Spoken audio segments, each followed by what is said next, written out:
Hello, everyone. Welcome to Toyeen Talks.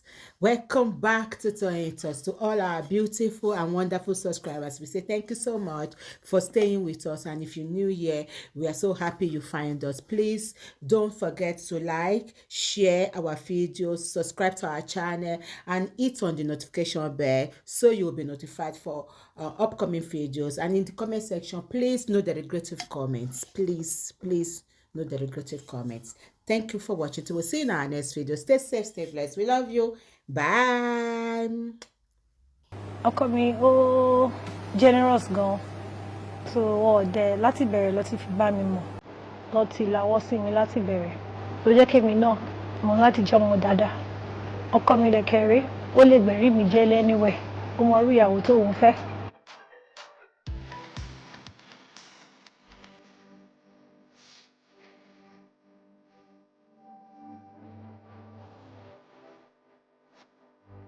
Ọlọ́run ti wá pé ibi tí màá wà lélẹ̀ so èmi àtọkọ mi pàdé ra wa ọkọ mi dẹ̀ like mi lẹ́sẹ̀kẹsẹ̀ wọn ò dẹ̀ fi bọ̀ àgbàlagbà ni wọ́n dẹ̀ ṣe nǹkan tó máa ṣe lẹ́sẹ̀kẹsẹ̀ wọn ò jẹ́ kó pẹ́ rárá so even báwọn èèyàn ṣe rò pé kò tẹ̀ ní tó yìí Ọlọ́run dẹ̀ sọ pé a máa jù yìí lọ.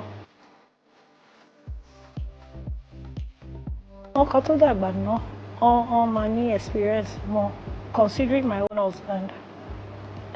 Ọkọ mi ó generous gan so ọdẹ láti bẹ̀rẹ̀ ló ti fi bá mi mọ̀ lọ ti lawọ́ sí mi láti bẹ̀rẹ̀ ló jẹ́ kémi náà mọ̀ láti jẹ́ ọmọ dáadáa. Ọkọ mi lẹ̀kẹ̀rẹ́ ó lè gbẹ̀rí mi jẹ́ lẹ́niwẹ̀ ó mọ orí ìyàwó tóun fẹ́ so ó mọ̀ mi dáadáa so and I'm happy in my marriage. Ọkọ mi dàgbà jù mí lọ but èmi ò rò pé mo miss out on anything tí n bá fẹ́ ọmọ kékeré mi ò rò bẹ́ẹ̀. Tíyàn bá ti fọlọ́run ṣáájú ẹ̀ tí wọn náà dẹ̀ mọ̀ wá rẹ̀ at least bí yàn bá ti sọ pé nǹkan tíyàn fẹ́ ṣe rèé tó yẹ ti wọnú ẹ̀ fúnra rẹ̀ the next thing ni kò sọ lọ́kàn ẹ̀ bí o fẹ́ dúró ń bẹ̀ àbó fẹ́ dúró ń bẹ̀ so nǹkan tí mi máa ń sọ fẹ́ rí omi nìyẹn kò ṣe pé bẹ́ẹ̀ anybody ló mọ nǹkan kan ṣe but èmi náà dẹ̀ kẹ̀rẹ̀ mo put effort mi náà sí Ọlọ́run dẹ̀ gbà fún mi mo máa ń gbọ́rọ̀ mo dẹ̀ máa ń ṣe nǹkan tọkọ mi fẹ́ ṣé mo it's like ọkọ mi náà dẹ̀ appreciate mi èmi náà bí àwọn ọmọ tí mo fẹ́ kọ́ look up to me kọ́ rí mi ní pé irú bí ìyá mi ṣe rí iná làwọn náà fẹ́ rí. Ìwà ìrẹ̀lẹ̀ ṣe kókó fún everybody because even ọkọ mi 85 gbogbo everybody lọkọ mi máa respect so nígbà tí mi dẹ̀ ti máa rí irú yàn bẹ́ẹ̀ náà so èmi náà so from there I pick that thing and know pé number one thing nìyẹn tó bá fẹ́ dúró nílé ọkọ. Iṣẹ́ mẹ́ta la máa ní mò ń ṣe ìkíní mò ń tọ́jú ọkọ ìkejì mo láwọn ọmọ tí mò ń tọ́jú dẹni kẹta mo níṣẹ́ tí mò ń ṣe gbogbo ẹ̀dẹ̀kẹ̀rẹ́ mo fún wọn àsìkò wọn tí wọ́n fi ní dìra wọn lọ́wọ́. Ọkọ mi èmi mò ń ṣe gbogbo nǹkan tó bá fẹ́ fún wọn fúnra mi because mo láwọn tó ń ṣiṣẹ́ fún mi o but mi ò ní kí n má mójútó àwọn nǹkan tó yẹ kémi ṣe àzìyàwó fún wọn ṣe pàgbàlagbà dẹ̀ ni wọ́n need extra care mo dẹ̀ ń ṣe Ọlọ́run dẹ̀ fún mi ṣe.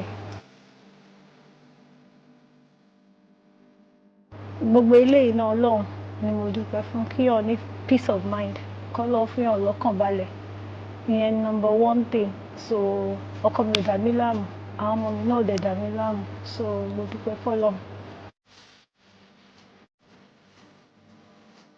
Dáàdì mi ò sí láyé mọ́ but mọ́mì mi support me all the way grandma mi mò ń gbé pẹ̀lú àwọn náà dẹ̀ support me so mo rò pé Ọlọ́run ló lò wọ́n fún mi. Nípa pé kóbìnrin lówó tara ẹ̀ Ọlọ́run àtọkọ mi àwọn ló ṣe yẹn fún mi èmi náà dẹ̀ kẹ̀rẹ́ mi ìríra mi tí máa jókòó lé tí máa lé mi ìlọ́bì kankan mi tẹ̀lé ṣe chairman ni wọ́n kọ́ mi wo nǹkan tí mo mọ̀ wọ́n dẹ̀ kọ́ mi tí wọ́n fẹ́ kémi náà jẹ́yàn gidi fúnra mi ni. Ọkọ mi make sure pé àwọn empower mi wọn ò kàn fún mi ní oúnjẹ jẹ wọ́n dẹ̀ sọ fún mi láti ìgbà tá a máa bẹ̀rẹ̀ pé kò láti ṣiṣẹ́ o àwọn ò lè gbéyàwó tó máa jókòó tá a máa sùn nílé. Sèmi náà lè kéré tẹ bá wò mí ní ìṣọ̀lẹ̀ màá jí láàárọ̀ lọ síbi iṣẹ́ màá dẹ̀ dé lálẹ́. A ní ètò lọ́dọọdún ká máa rán àwọn èèyàn lọ sí ìlú Mecca. Then a ní àwọn ọmọ kékeré tá à ń rán ní school àwọn iléèwé tó bá ti bàjẹ́ wọ́n sì mú wa máa lọ síbẹ̀ àlọ́ bá wọn tún kọ́.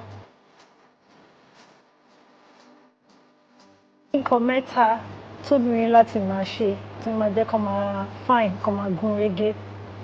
Number one, kọ́ ló ń jẹ́ kí èèyàn ní fọkànbalẹ̀ kí kò ní tẹ́lọ́rùn. Number two, personal hygiene ó wà very important fún obìnrin. Then kó jẹun tó dáa.